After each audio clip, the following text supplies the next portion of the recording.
Coming in live, just checking that I'm streaming on my phone so that we know that this is all happening. Hello and good morning and happy Friday. If you're watching live, please do jump in and say hello. And if you are watching the replay, then you are also equally welcome. Hello, hello, hello. And if you are watching the replay, then don't be afraid to comment as we go through, because I can come back and I can jump on in and reply to any of the comments that you have.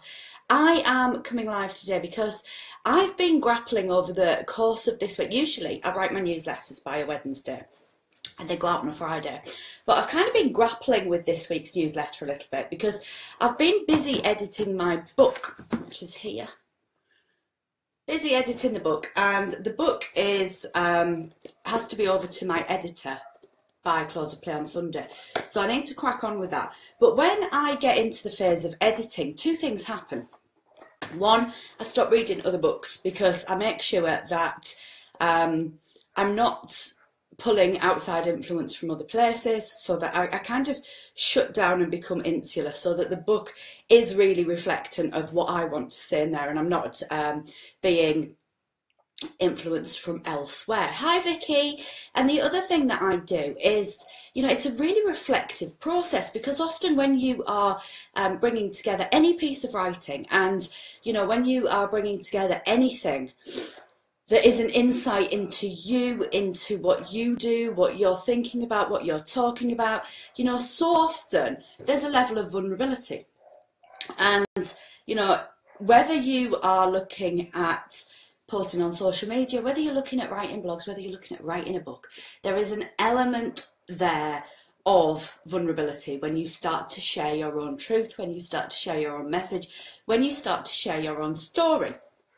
And I was looking at, you know, making sure that I was happy with the content of the book, and that I was happy with what I was putting in there, because it's important that it's a true reflection of my truth. So, you know, it's a very reflective period when you start to put that edit together. And, you know, it takes you back deep into your own story and the things that you want to share. So when I was looking at this week's newsletter, I was grappling with going a little bit deeper than normal into my story, I suppose, but into, you know, how I've got to where I am. And I'm not coming here and sitting and telling you that you need to have a better mindset, that you need to have a better positive outlook, that you need to take control of your feelings and your emotions to some extent. I'm not going to sit here and tell you that you need to be fearless, because quite frankly, that's bollocks. Because you don't need to be fearless, and you know, you don't need to have everything together in order to be happy, in order to be successful, in order to achieve the stuff that you want to achieve. You know, you've got to be able to introspect and reflect and, you know, reframe things and bring things into positivity and bring things into reality, and not catastrophize stuff and not panic. You need to be able to take a step back sometimes. And I often say to my lovely friend and colleague, Kate Spencer, that not only do I do this in business, but I do this in life, where you kind of pull out and you helicopter and look at the whole view and look at, you know, whether it is worth your reaction, whether it is something to be angsty about, whether it is something that actually has legs and needs to have energy put to it. And, you know, I've written a lot recently about logs on fires, and, you know, when you are putting energy and attention and effort into situations, then you're putting logs onto a fire. And it's your choice really as to the amount of logs that you're going to put onto that fire, and ultimately therefore how long that fire is going to burn. So, you know, it's a matter of starting to be able to see where you want to put your attention, where you want to put your truth, where you want to put your reality. So this comes back to, as I was talking about at the beginning, this comes back to thinking about how much of your truth you are prepared to share, how you can step confidently into your truth. And I know that so often when people, you know, have big things happen, have impactful things happen, they don't want that big thing to just disappear. They don't want there not to be some positive outcome to those situations and circumstances. They want to feel that something has come as a result, something positive, something amazing. And just over 10 years ago, I was critically ill, and I remember at the time thinking that I wanted something really positive to come out of this, and I wanted to make sure that what I had been through could be helpful to other people and could be impactful to other people. And it didn't actually turn out to be in the way I had expected, because what it turned out to be was that I had many number of lessons during that period that allowed me to bring that to what I do now. So the lessons that I learnt then allow me to help and support people in a different way when we look at mindset, when we look at positivity, when we look at outlook, when we look at how you're bringing yourself into what you do. Lots of people would say that this is the intangible stuff. This is the stuff that you can't necessarily just write down, this is the formula to doing this. It's a little bit more intangible than that, but being able to look at the experiences that you've had in your world and look at the ways that they have affected you. And I touched on this briefly in a live earlier this week, that whatever has come before has shaped us into who we are today, and everything that we have experienced, everything that has happened, has shaped us into who we are today. So how do we bring this forward? Well, I was talking earlier this week to one of my one-to-one clients, and I said to her that, so often our mess becomes our message. And I use the word mess loosely just because it matches with message. But our life experiences and our circumstances become the message that we want to share with the world. Hi, Carol. And the first thing that we have to do, though, is we have to get beyond the mess. Because I wouldn't have been able to take a great reflection on the things that I had learned while I was busy trying to get better, while I was, trying to get my strength back, while I was trying to get back into that place.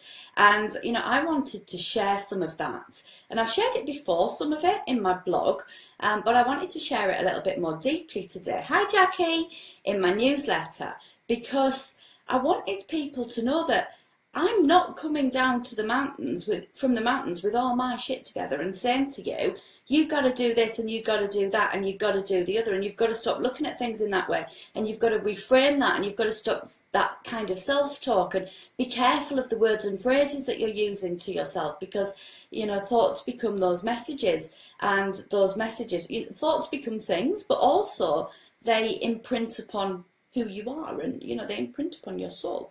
So it's important that you start to think and be more conscious about the way that you are speaking to yourself, the type of language that you're using, the type of things that are being said. And I often get people going, this is really concerning. Actually, is it really concerning, or is it a bit of an arse ache? If it's just a little bit of a thing, then we make that decision. And I've always come back to the fact that we're often quite programmed into reacting in certain ways. So, for example, the one that I always come back to is, my website used to go down periodically, not often, not any more often than anybody else's, but periodically my website would go down. And I'd kind of been conditioned into thinking that needed to be a really big thing. That needed to be something that I needed to panic about. And, it was through preconditioning that I would get really stressed, and I'd be, but it's down and it's costing me money, and it's this and it's that and it's the other, and it's so... It wasn't helpful. It wasn't helpful to the situation.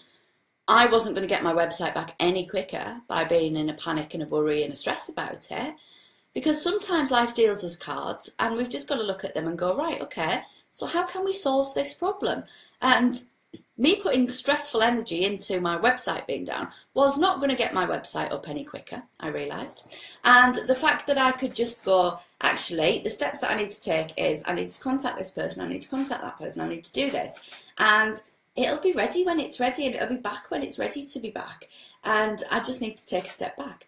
And sometimes, you know, it's the internet being down, and sometimes it's the this, or it's the that, or it's the other. And we're also responded to go and really react like that. But, you know, take a step back and go, does that need that kind of energy putting into it? Is that kind of energy even helpful to put into those circumstances? Because at best, that energy doesn't change the circumstances at all. At worst, it just makes them worse, and it makes you angsty, and it means that you can't get on with anything else, and, you know, it perpetuates into something massive. So when we think about, you know, the fact that I wanted you to know that I wasn't just one of these, you know, really great people who had never had anything go on at all in their world, and therefore could come across as being all happy and excited and this, that and the other. You know, I've been through it, and I've had my lessons, and I've had my memo, and there are things that I have decided to bring together in order to be part of the message that I share. And I'm not coming down from the mountains and just saying to you, you know, you're this, that and the other, because what then happens is that, you know, lots of people react with the, well, it's all right for you, you've got this, this, this and this, you know, it's all right for you because you can but you know, I've had my own life events, I've had my own circumstances that I've had to go through, and that have had to become you know, lessons that I've learned and things that I've observed. But so often now it's about helicoptering out of circumstances. You know, I do this from a business perspective, I do this from a reactions perspective, I do this from a mindset perspective. You know, bring yourself out and look at the whole picture, and look at whether you're doing the things that you need to be doing. Look at whether, you know, you are holding yourself back, whether you are living your truth, whether you are sharing your truth, whether this is something that you want to share, you know, if you want that to be part of what you talk about.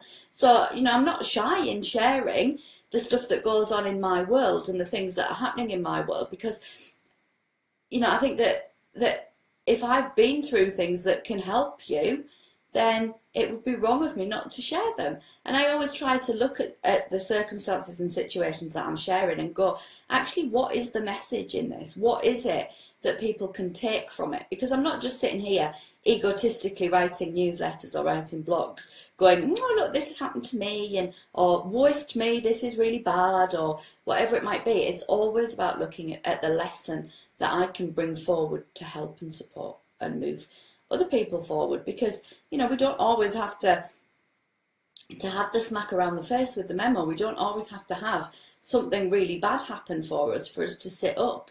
We need to be inspired to sit up, and we need to be inspired to look at whether or not we're doing the stuff in life that makes us happy, and but whether we're getting stuck in the shoulds rather than being open to the coulds. That one's a hard one to get your mouth around. But there are times where, you know, it's always we should be doing this, or we should be doing that, or we should be doing the other, or, you know, that life's full of shoulds. And you know what? Some shoulds are important. Some shoulds are things that we have to do. And if those shoulds aren't things that you want to be doing, then you can look at the ways that you can, you know, help and support yourself in order to get those achieved. Whether you get some help on board to achieve those things, or whether you give yourself a big treat after you have achieved those things. So every month I have to do my accounts before they go off to the accountant. I've got to do my end before she takes them over at her end. And it's not my favourite job in the world. I'm quite happy to hold my hands up and go. I don't like doing it. But I've now scheduled it in my diary in such a way that, you know, I can get that done, and then I can go and get a treat afterwards. And that treat might be going into town and picking up coffee. That treat might be having a bath during the day. That treat might be going out for a longer walk with the dog. But I will always make sure that there's treat time after doing that particular task, because that's a should that has to be done. But then there are some times where we give ourselves shoulds that actually we don't need to be doing, that are just causing items on the to-do list because we've always done them. So look at the shoulds that you've got in your day and look at whether or not they're things that you one, have to do? If you have to do them, how can you make them better? If you don't have to do them, how can you get rid of them? Whether that's just not doing them anymore, or whether that's getting somebody else to do them, or whatever that might look like. And let yourself be open a little bit more to the coulds. What could you be doing with that time? How could that look? You know, what can you do today in order to feel the way that you want to feel? That's on my Danielle Laporte planner. What will I do to feel the way I want to feel? And that, you know, that's something that you've got to think about. What, you know, how does it need to look for you? How does being in your truth look for you? And for me, it's about making sure that, you know, I am sharing the lessons that I have gone through in the book, and looking at, you know, not just being the person that sits there and goes, you know, a great one that I put on my phone the other day was I saw something, and I always sort of put reminders in my phone as I see stuff, because it's one of those that that keeps my brain ticking away. Hi Ariel. No one will ever find you if you're hiding. Yeah, thanks for that. Well, yeah, that might spark you into making some taking some steps, or you know, taking some action. But is there a little bit more to that? You know, can you help me a little bit more? And I like to look at things as being, yes, things that I can help you to ponder and to think about, but also, you know, in real life, how does that look? So, you know, I do put in my diary on a regular basis, where are you hiding? Where are you being, you know, where are you playing safe? Where are you, you know, looking at your point of safety and keeping hold of it? Because we all do, you know, everybody's default position is to stay safe. And that goes without saying. You know, we want to go back to being safe. We want to go back to feeling comfortable. And for some people that, you know, that looks more risky than others. But, you know, we all default back to playing safe. We all default back to hiding at times as well, so that we just can be. And being is important. To be is important. But also, you know, we've got to do, and we've got to do things. So when people say, you know, if you're just hiding, then nobody's ever going to find you. Yeah, that's a statement that gives you a little bit of a, am I hiding?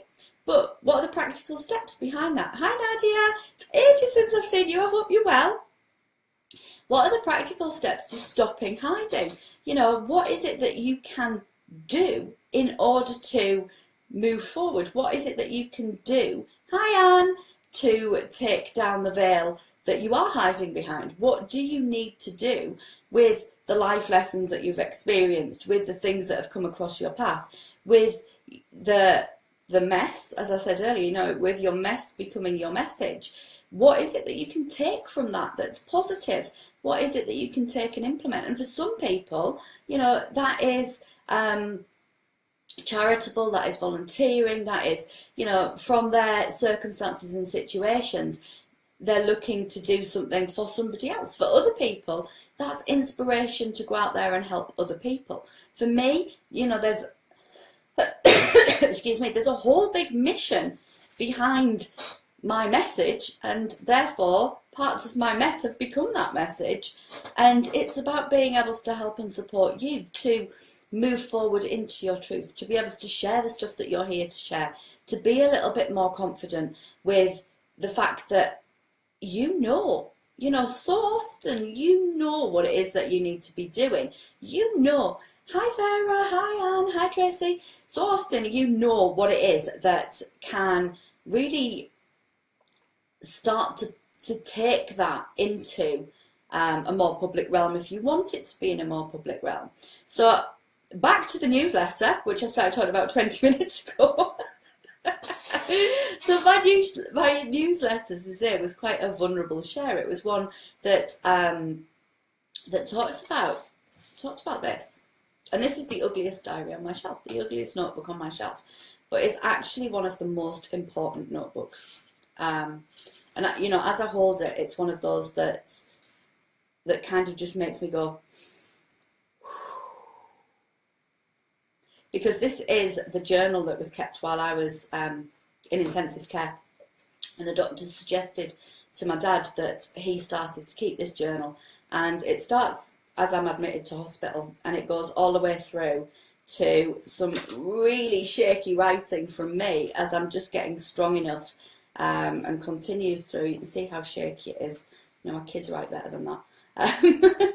All the way through as my recovery continues. But, you know, this is kind of, you know, they suggested that he did it on the basis that it would allow a level of sense to be brought from what we were going through, and that they'd also hopefully be able to share it with me as I got better, so I had a better understanding of what had happened to me out of the other end.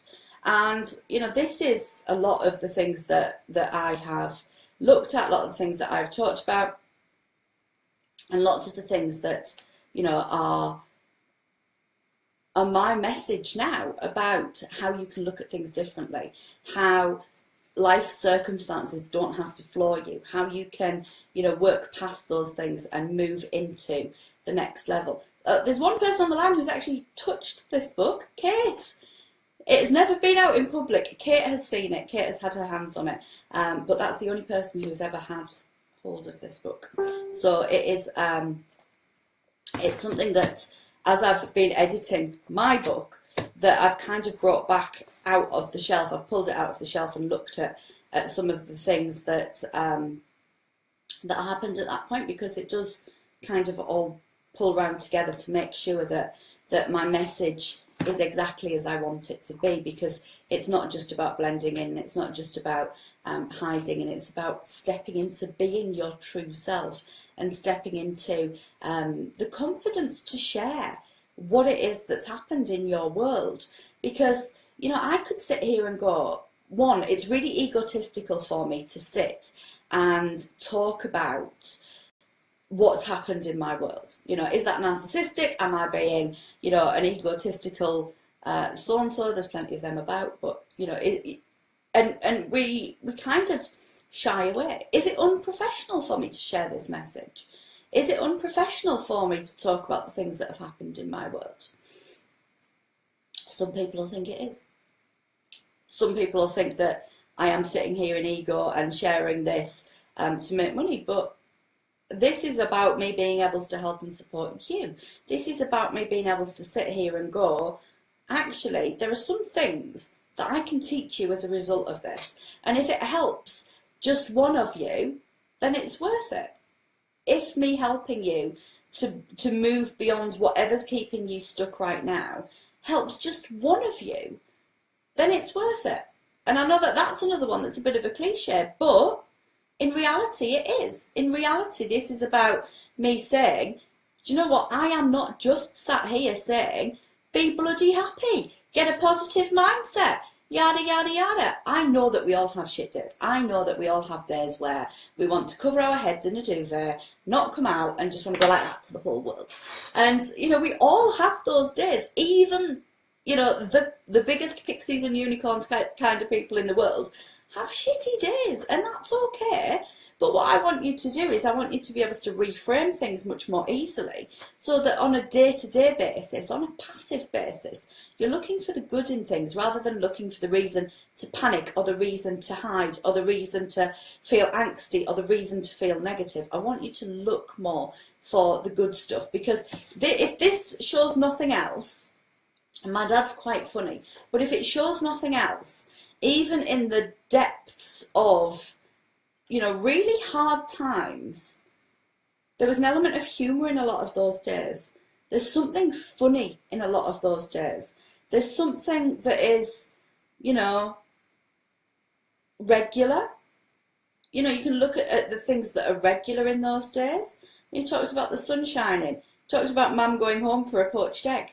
You know, and then in other days, there's a great bit about him giving a lift to a drunk who insisted on giving him some money and left a fortune in the back seat of his car because he'd just emptied his pocket of change, and that it would have been cheaper for him to fly a third of a mile on Concorde. You know, there's some stuff that's really funny, and there's some stuff that's really normal, and there's some stuff that's really hard-hitting, and all of that's in there. that shows that, you know, not every day, even at the worst times, there's something that you can see in every day that is humorous, that will make you smile, that is good, that is, you know, whatever it is. So, you know, I think that that's a great big message from it. But I wrote the email this morning, and I did send a message over to my wing woman, Sarah. And I said, can you just read this before I press send? Because like I said, I've usually already got it in the bag by a Wednesday, my email, so that if anything happens, it's there. But, you know, I've been toing and froing with this one this week. And I just said to her, can you just put your eyes over that and just check that it's okay? And, you know, she came back and she went, wow. And I got a message straight after it was sent going, wow. But it isn't about getting a reaction. It isn't about you going, oh gosh, aren't you this, that and the other, because I'm not brave. I've dealt with the situations that and the hands that the universe has dealt me. You know, I don't see myself as being brave, and lots of people who are, you know, back against the wall, dealing with stuff that we look onto and go, do you know what, they're really, really brave, won't define themselves as being brave, they're just getting through each day. And yes, we can look on, and yes, we can cheerlead them, and yes, we can, you know, marvel in what we see as their bravery, but they probably won't recognise themselves as being brave. So it's about sharing what you feel can help other people, I think. It's about you being confident enough to trust yourself. Joan said there, yes, the confidence to trust myself. And, you know, I still sometimes ask people to have a look at something, you know, on a general day-to-day, like this live, you know, I'm just talking, I haven't got any notes, I'm just doing my thing, I'm just sharing my message.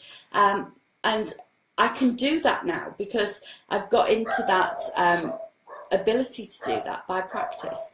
But there are still things that I run past other people, and I say to other people, can you just put your eyes over that and just check that it isn't egotistical, if it isn't, you know, because I absolutely don't want that to be how any of it comes across. I want it to come across as one of the phrases that those that work with me will know is real, raw, and nothing more. You know, I'm not going to pixie and unicorn up stuff that isn't nice.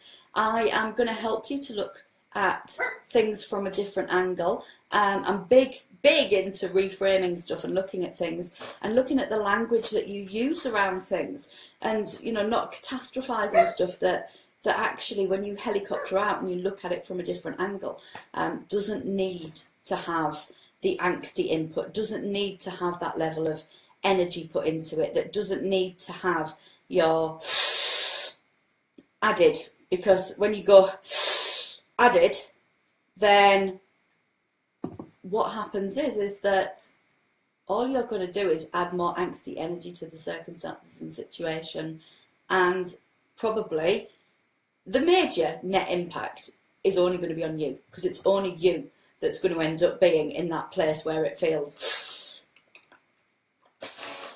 So all you've done is given yourself a little bit more of a rough ride to have. So I just wanted to come on this morning and talk about, you know, that I've been thinking about this week, and the fact that, you know, it had taken me longer than it usually takes me in order to share that particular message. I had to and fro with whether to share it or not.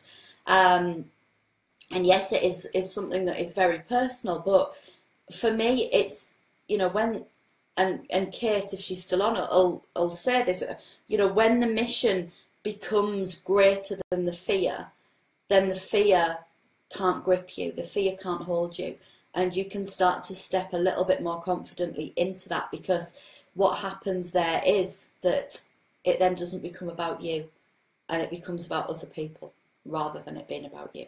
So does anybody want to ask me anything? I'm rolling between sour cherry tea and a glass of water today in my coaching box. Does anybody want to ask me anything while I'm on?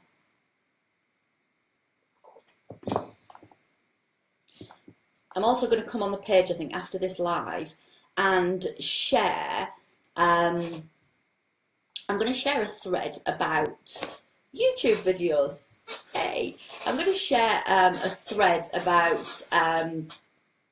feel-good songs. We're going to have a bit of a feel-good Friday, and some of the songs that have been, you know, on my radar this week. So we've got a little bit of a Friday playlist going on. So I quite fancy doing that. And once I have finished on here live, I'm going to set that thread off. So if that is something that you would like to get involved in, let's have some feel-good songs on there. Let's have some poignant songs on there. Let's have some things that you love on there. Let's discover some great music to finish off the week, I think. Right, Julie says, I so agree. When your mission is your why, it makes you jump hurdles. Absolutely. You know, when people talk about what is your why, lots of people look at their personal why. And yeah, we all have personal elements of why we do what we do. You know, we all look to be fulfilled, be content, be happy, to be able to share that with the people that we love, to be able to work with the people that we love, to have a life that is positive and that feels good and that feels amazing and. But your why also needs to be about beyond your own personal circle too. Because when it is about your personal circle and it is about purely, you know, your children, you know, showing people that you can do stuff, whether it's about buying a nice house, whether it's about having nice things, you know, that can only take you so far. I think that when you look at it from the perspective of who you can help, and, you know, one that I like to share, it's about a ripple, and it's about having that ripple effect. Because if I can help you who are on this live now, and, you know, you can then change something, do something slightly differently, reframe something, and that impacts upon your immediate family, and then you can help somebody else to do that, and then they can help somebody else to do that. You know, the ripple effect of that is massive. And, you know, if I can help you and you can help 10 people and they can help 10 people, you know, before you know it, you're in the millions and trillions. And, you know, we're out there and we're sharing something that is impactful and that can, and I don't want this to sound like, again, egotistical, but it can change the world. Every one of us, every step we take can have that ripple impact. And if we all keep taking the steps, then we all continue that ripple out and beyond. So John says, sometimes I'm not sure I want to talk about hurdles. I don't want to reactivate those vibrations. How to stay in high vibration and talk about it? Or is that fear? So John, you know, I've talked about big shit today. I've talked about being really poorly. I've looked at this book. This book absolutely kind of, it now centres me. It used to make me cry, but it now centres me quite a lot. But I'm not looking at this as being that girl that laid in that bed with lots of tubes hanging out of her, who, you know, I've got a tracheotomy scar there. I've got scars on my arms where I had needles in my arms, but I'm not looking at it from that perspective. I'm looking at the hurdle as the lesson, and I'm looking at bringing it forward as, right, what can I take from that? So actually this bit and actually being in it isn't the important element. I'm not focusing on that at all. What I'm focusing on is how that then comes forward into helping and supporting you, how that comes forward into the lessons that I want to teach, the things that I want to do, the things that I want to talk about, the ways that I want to bring this into what I do. This is about positives. This isn't about negatives. So it's a reframe. It's looking at that hurdle, because this has made me who I am today. This ranks up there with life events. You know, my birth, my marriage, my children's births, starting my business, they're the major life events in my life, and that ranks up there with one of them. And looking at it, because that shizzle in there has made me who I am today, and I'm thankful for it. I don't look back at it as, why me? Because why not me? I look back at it as having helped to shape the person that I am and the message that I share and the things that I do. So Joan, look at it in a slightly different way. Those hurdles, don't look at them as hurdles anymore. Look at them as, you know, really positive aspects that have brought you to where you are today. I'm not teaching this because I want you to experience this. Absolutely not. I'm teaching you what I learned from this so that you don't have to wait to experience a big slap round the face in order to take other things over into the next level. Tracy says empathising and relating to others, absolutely. You have a different perspective now, and this activates a different vibration. Gratitude reminds us. It does, and it's reframed as being part of who I am. It is part of who I am today, and it has, you know, really taken me into lots of other paths that I wouldn't have taken if I hadn't done that. I would imagine that I would still be. Oh, is it up here? No, it's not. I would imagine that I would still be the lawyer with lots of letters after my name if that hadn't happened to me. I would imagine that I would still be suited and booted and running around court to court, you know, working my little butt off for somebody else. I would imagine that that would all be part of my story now if I hadn't made that decision. Oh, there it is. Practicing certificate. If I hadn't made that decision to look at life differently, and if that hadn't happened to me, you know, I would be a very different person, I would imagine. And for us all, you know, everything that happens to us gives us a life lens, gives us an element of perspective, gives us the ability to look at things with our experience, with the things that have gone on in our world, with all of that combined. So we all look at things slightly differently, so I think that that's a good one. Sometimes I'm there, sometimes I'm not. John, same. Absolutely. You won't want to share this stuff every day. And yes, there's blogs about what happened to me on my website, but this is the first time that I've actually shared it. It's certainly the first time I've shared this publicly, but it's the first time that I've shared that extra layer in a long, long time. And it's not something that you have to shout about every single day.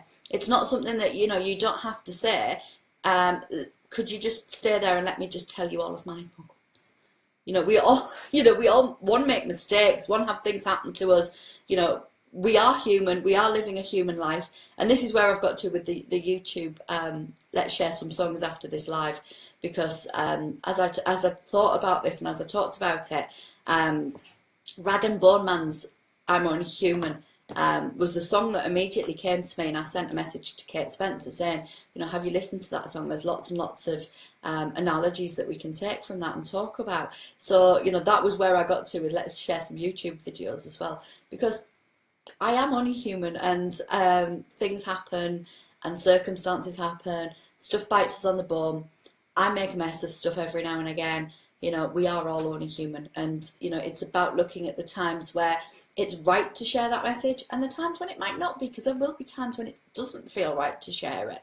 And the funny thing was after I'd asked my secretary, I'm back in legal world, when I'd asked my wing woman, Sarah, to take a look at the email before it was sent out. I then went over after that, because I knew that the first job I had to do today was to write that email. Then I went over and I follow Elizabeth Peru's Daily Tip-Off, and I went over and I read it, and I sent her a screenshot of it, because it said today, it said, reflect on your life's journey over the past 9 years and how you've grown. And I was like, I've just done that! That's this email! So yeah, it all synchronises and meets up together. So, does anybody want to ask me anything while I'm here? Anything that you want to chat about, anything that you want to go through? Anything at all. While I am here. Da, da, da. No?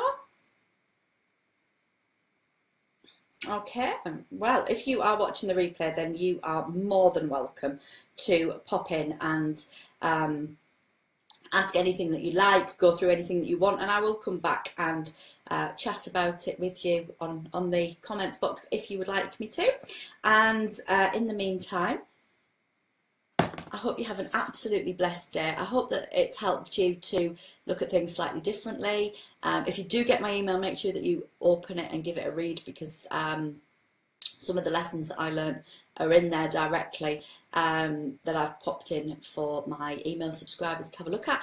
And I am going to come off this live now, and I'm going to put a thread on that shares some Friday feel good music. So come on in and share some YouTube links to music that you love. So I'll be on there in just a second. Have an absolutely blessed day, and I'll speak to you soon. Bye.